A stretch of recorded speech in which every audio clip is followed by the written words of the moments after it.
Hey, question for you. What types of stress affect the spine?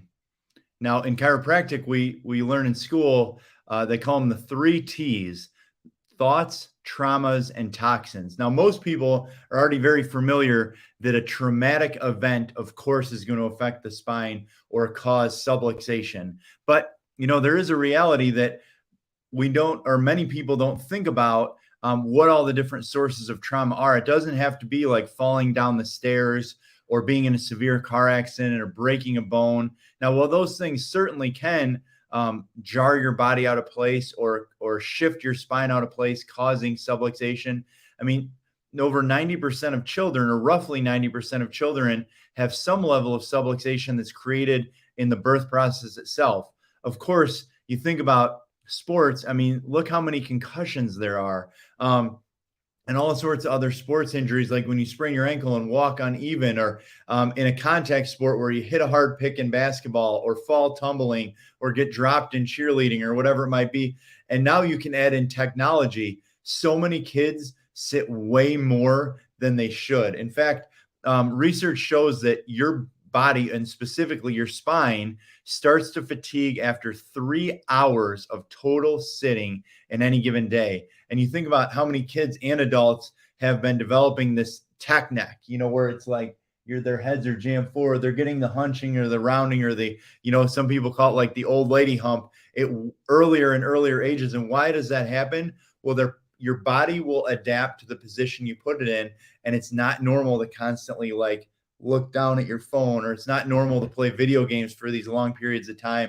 Even in school now, there's so much technology that's being utilized that it negatively affects. And this is why we do tend to see so many children, and why people who are adjusted have better posture and things like that. But on top of that, adults have not only those things, but they also have other injuries. Likely over their life, they've been in a car accident. And research shows that anything over 8 miles an hour is essentially guaranteed to cause whiplash, to cause the ligament damage that allows your spine to shift out of place or become unstable. If you work at a physical job, of course, you have the wear and tear of the physical, but adults who sit for a living are 4 times more likely to bulge a disc.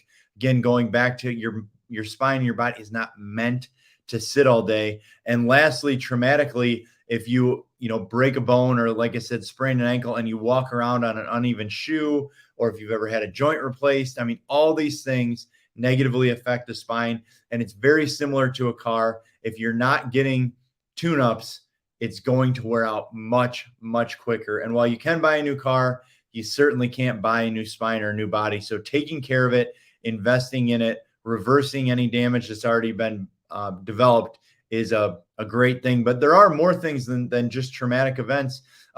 Your thoughts do affect subluxation or your spine.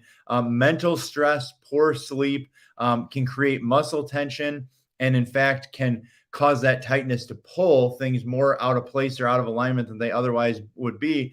And lastly, toxicity.